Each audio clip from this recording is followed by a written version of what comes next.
All right, welcome back everyone to the Newt News podcast. You know, this day I was really hoping would never come, but I think we're finally going to declare the Cardinals dead. Playoff chances are pretty much gone. We're like, what, 16 games under 500? And the last stretch of baseball has really not been promising at all. Dropped 2 of 3 to Houston. We took 2 of 3 from the Yankees, which is very positive. And then we dropped immediately 3 of 4 to the Marlins with a couple of really, really bad blown games in the middle there. We'll talk about that in a second. And then we dropped yesterday's game to the White Sox after holding a 5-0 lead. Just classic Cardinals baseball in 2023. The first thing I wanted to talk about today, though, was Adam Wainwright, who recently hit the 10-day injured list with shoulder inflammation after having probably the worst start of his career against Houston in a 14-0 blowout, which Alec Burleson pitched the ninth, gave up a grand slam, which was pretty funny. And then against the Marlins, again, a pretty poor outing by him. So what do you expect to see from Bueno the rest of the season? Do you expect to see him back? And what do you expect from him?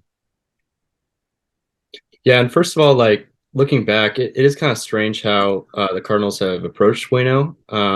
They were saying like, "Oh, he's not injured. He's not injured. He's going to be fine." And then all of a sudden, they just put him on the injured list, just like. And I don't think this was an issue that happened in that final game. I think he's been dealing with some type of injury for the past, month or so. Might be affecting his performance, but yeah, it does suck to see that Bueno is not doing Bueno things, and we all want to see him reach that 200 win mark in his career, but right now things are not looking great for him. And that $17 million price tag is also not looking great, but it is his final year, and we have to treat him with respect. Yeah, some of the things I've seen fans say on the internet, on Twitter and Instagram, has been really, really cruel. You can't just discount him for everything he's done for this organization, everything he's done for this city, because he's been bad in his age 41 season. Yeah, it definitely is the worst year of his career. Yeah, I'm going to say it. He probably should have retired last year with Albert, with Yachty, but he wanted to come back. He wasn't happy with the way things ended last season, and he definitely won't be happy with the way his career ended, which is unfortunate. But you can't really predict like a 2 mile per hour drop off in velocity. Jeff Jones was saying the other day that, like, yeah, they'll put him on the injured list if they feel that he needs a break because he's 41 years old. They'll find something wrong with him. Not everything is going to be perfectly healthy in a pitcher that age, but I was there in that 14-0 game against Houston. It was really not pretty. Steven Matz starts pitching in like the second or third inning. It's really not what you want to see out of him in his final year. Hopefully Marmol was correct, and he has like an Albert Pujols-esque turnaround in the second half. That'd be pretty crazy, but I don't expect that to happen. Yeah, and Bueno has done amazing things for this organization, and not only just playing the game of baseball, but being a pillar of the community. So, like, it's a shame that the amount of disrespect he's getting on Twitter and from fake fans that just don't appreciate what he's done over the years. Like, it's sad to see, but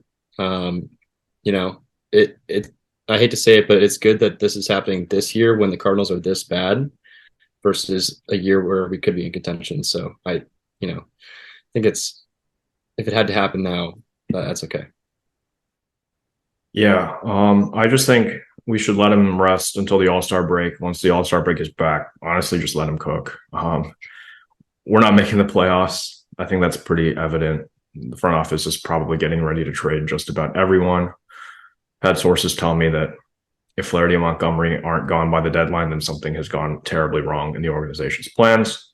Montgomery might actually not go because he got hurt yesterday in his start, which is really, really not good because we want to get something back for him. But yeah, just let Waino cook.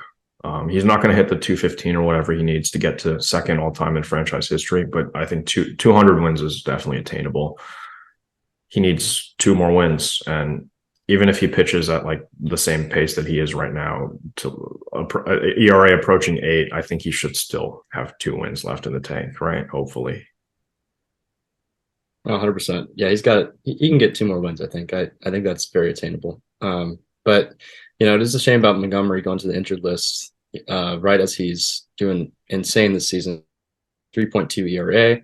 I believe he started the season. Was it 0-7 with his record. He had a couple wins to start the year, but he had like a string of there were like 10 consecutive Montgomery starts that we lost, which was just unacceptable because he was pitching really, really well, as we've seen. 3.23 ERA, definitely the best on this team. I think all-star worthy. We'll talk about that in a second, but there was a string of games where we were losing each Montgomery start like 1-0, 2-1, and we just weren't giving him any support. That's not his fault, but he has definitely been the bright spot in the Cardinals rotation this year. And if he's injured and we can't find a way to trade him, I don't see why we don't at least look to bring him back next year. Oh yeah, he's been our best starter by far this season. And he is a free agent after this year, I believe. So honestly, if he gets healthy before the deadline, I'd love to get some value back for him if we're not going to re-sign him, but we'll have to see what happens at the trade deadline. Yeah, Montgomery news has been pretty sparse as of today. We're not really sure what's going on with him. He's still undergoing testing, but hopefully we find out some good news very, very soon. But speaking of Montgomery and the All-Star game, the All-Stars were announced this past week, and I hate to do this to Sandy again, but the 7 All-Star prediction at the start of the season could not have been any further from the reality, because Nolan Arenado was our only All-Star game representative. And I personally think that's a little bit harsh. There's a couple players I think should have gotten in. We've been posting some graphics on social media. You can follow us at New News Pod. Shameless plug right there. But yeah, Jordan Montgomery, 3.23 ERA. Been really, really good. Probably top 15 starters in all of baseball, which I think is all-star worthy. I think 15 starters make the all-star team each year. And looking at one of MLB's favorite pitchers, Spencer Strider, leads all of the league in strikeouts, 155 of them to this point. But other than that, he's not been that great, pitching to a 3.66 ERA. And MLB was even considering like hypothetically starting him for the National League, which I think is grossly unfair to pitchers like Zach Gallen, who have been a lot better than him. But yeah, you look at the numbers side by side, in Montgomery, by all accounts, aside from like the strikeout numbers, has been better than Spencer Strider. So I don't know why he doesn't get a nod. Clayton Kershaw went down with injury, and they replaced him with, I think, David Bednar, closer for the Pirates, which, yeah, he definitely deserved to get in as well. But if another all-star pitcher for the National League decides to opt out or not play in the game, I think Montgomery should get a nod if he's healthy. No, 100%. And, in keeping in line with all-stars who were snubbed in the Cardinals, if we look at Goldschmidt versus Alonso, that comparison, Goldie's been better in pretty much every way except for the long ball. Goldie has 15 home runs right now, while Alonso has 26. But Goldie in every other metric has been better. He's been better in OPS, better in WRC+, better in WAR. He has 2.8 B WAR already, which is pretty insane. He's, living up to his MVP numbers last year, almost. But he definitely deserves that nod over Alonso, who only has an 823 OPS and 1.9 B WAR. So what are your thoughts on Goldie? Yeah, I mean, the first base position in the National League this year has been pretty stacked.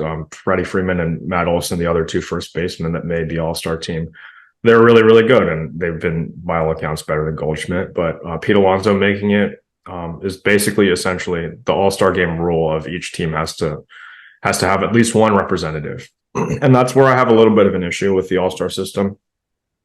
Yes, I think all 30 teams should be represented because it gives the fans at least one player to cheer for at the All-Star game. It brings engagement so that all 30 fan bases feel represented at the All-Star game. However, I think you should fill the All-Star rosters with deserving players first. So you fill your rosters with deserving players, and then if certain teams aren't represented, then you add a player from those teams. Because it's not like in the past where the All-Star game, the winner determines who has home field advantage in the World Series. The All-Star game is just for fun. It's just for fans. And to have Paul Goldschmidt be left off that roster with the year that he's put up, I think is really, really a shame. Yeah, and honestly, in my opinion, it just seems like the MLB doesn't know how to have fun anymore when it comes to the All-Star game. I mean, for them to play for who has home turf in the World Series, that's such a cool thing. And it makes sense that they would take that away. Like it just makes sense. But There are a lot of cool things that they could be doing with the All-Star game that they just choose not to. I don't know if you've seen like the pictures from back in the day where the players are wearing like the tank tops for the jerseys. Like Ken Griffey was wearing that, rocking that with the backwards hat in the game. That just sounds pretty cool. But yeah, I mean the MLB definitely needs to look at their All-Star game and figure out a way to make it more inclusive to all fans. I mean, I'm not saying Pete Alonso shouldn't be an all-star. 26 home runs at this point in the season is very impressive, and he's put up all-star worthy numbers. But we look at some other players that have made this all-star team. Michael Lorenzen for the Tigers is their lone representative.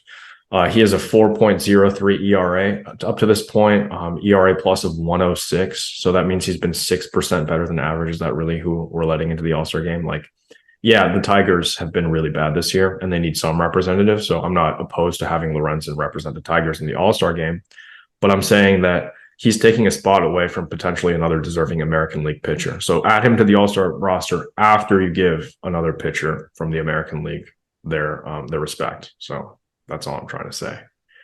Another player for the Cardinals that I think probably should have gotten in is Nolan Gorman. Nolan Gorman plays second base. There's a couple middle infielders on this all-star roster that I feel like are very comparable to him.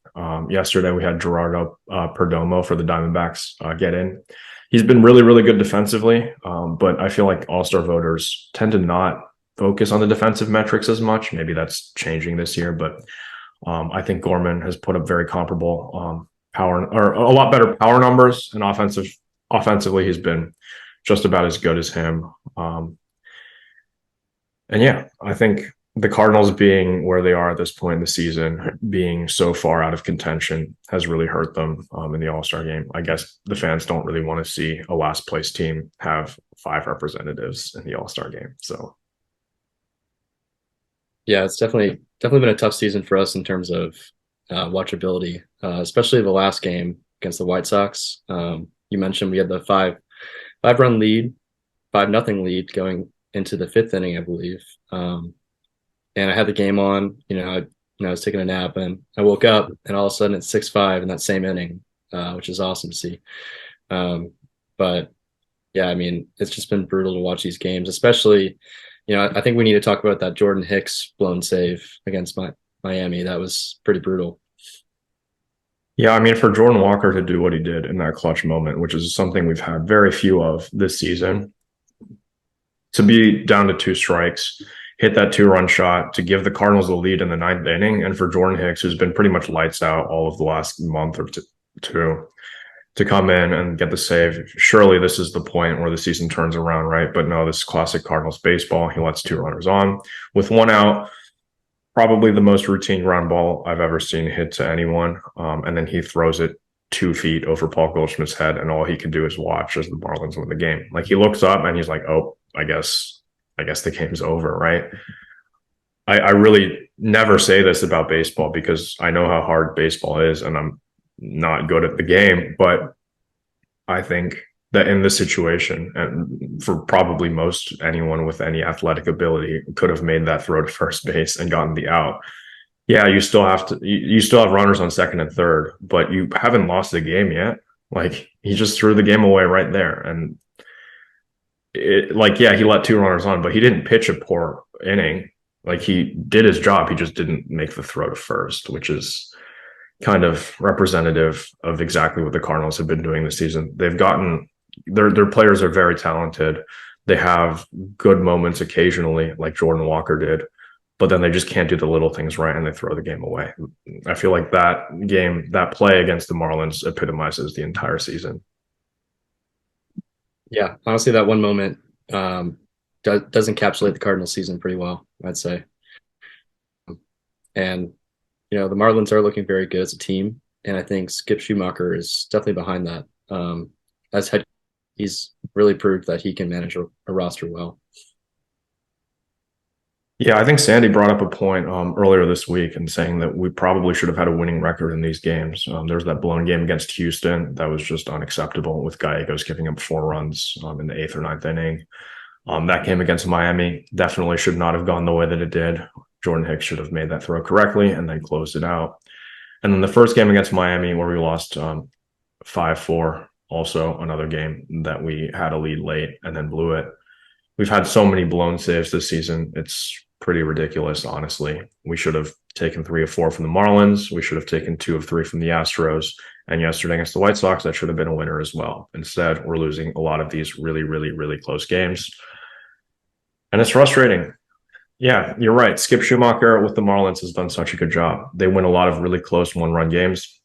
And someone pointed out to me that the Marlins team, watching them play, it reminds you of what the Cardinals were last year, the year before, and just in the past. And we seem to have lost our identity in that way.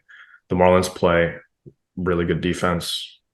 They make the plays that they need to do in the clutch spots, and they win a lot of one-run games. And, you know, in a week where Alec Burleson pitched the same number of innings as Jordan Hicks, you really have to wonder, what is the plan forward? Do you think that everything gets blown up at the trade deadline? Who do you think is going to be traded? Yeah, I mean, at a certain point, we have to acknowledge that it's a higher managerial problem. Like we have the star power, we have Goldschmidt, we have Arenado, we have Gorman, all these guys, and we still can't win these games. So at some point, you have to look at who's managing the organization and hold them accountable for this. But in terms of, you know, next steps for the Cardinals, I think it is time to sell. I think it's time to get some value back for these players who we're not going to re-sign. Obviously, it'd be terrible to lose Paul Goldschmidt at the deadline. I'd hate to see that happen. I hope it doesn't happen. But at a certain point, we have to start looking ahead to next year and our playoff hopes for beyond. Yeah, I think Goldie, Jeff Jones had a really funny tweet. He said if Goldie gets traded, he'll swim across the Mississippi River. So I don't think that one's going to happen, thankfully. Although that would be really funny. Like I would pay some good money to see that. But anyway, Jack Flaherty had a really, really solid start against the other day against Miami in the final game to avoid the sweep. Pitched, I think, 6+ scoreless. Lowered his ERA down to 4.27. And if you get rid of a couple of really, really bad starts, one comes to mind against the Angels. I think he had another really bad one at some point down later in the season. He can be a really, really serviceable pitcher, and I think we can get a really good return for him, especially from one of the teams that might hope to resign him. I'm looking at the Angels, looking at the Dodgers, those teams in Southern California that he seems to have an affinity with. You know, all the Cardinals fans that were like, yeah, he really wants to play in LA. He's going to leave at the end of the season. Well, I don't think we're really going to give him that choice. We're probably going to trade him there for us. You know, Montgomery, I hope he gets traded. I hope he's healthy enough that a team will be willing to give up some amount of talent that will be ready next year. And Jordan Hicks, same with him. I think he's probably as good as gone. There's other guys like Paul DeJong who has an option for next year. I don't really think we would take that option anyway with Masyn Winn coming up. I think DeJong is probably another good candidate to get traded. And after that, Tyler O'Neill, the guy who doesn't really fit that well in this team. We need to clear some outfield space. I think if you trade DeJong, you should probably call up Masyn Winn at some point this season to just give him a taste of the big leagues, right? There's no harm in letting him play if you're not going to try to win this season. 100%. I agree with that. But, you know, at this point, I think you're right. Hicks is gone, Montgomery's gone, and Flaherty. Those are the three main guys that will probably be dealt. But on that, I think in trading those guys, we should look to open up some spots for, you know, guys in our system who deserve a shot. Michael McGreevy being one of those names. You know, maybe on the rotation towards the end of the year where we're out of contention, that would be good. Get him a taste of the big leagues. I mean, there are a lot of guys that deserve a shot who haven't gotten that yet. Yeah, we talk about the outfield logjam. Well, if we clear a couple of outfielders, we let the kids play, let Jordan Walker develop, let Burleson develop. Like if Jordan Walker misplays a ball in right field when we're 17 games below 500, it doesn't really matter, right? We're not trying to win games at this point. We're trying to let him develop. And the only way he's going to develop is by playing more in the outfield. Yeah, I think some of those guys are definitely going to get traded. Dylan Carlson is another name I'm looking at. And Lars Nootbaar is probably not going to get traded, but I've seen that name floated around. Some Yankees fans really, really want him.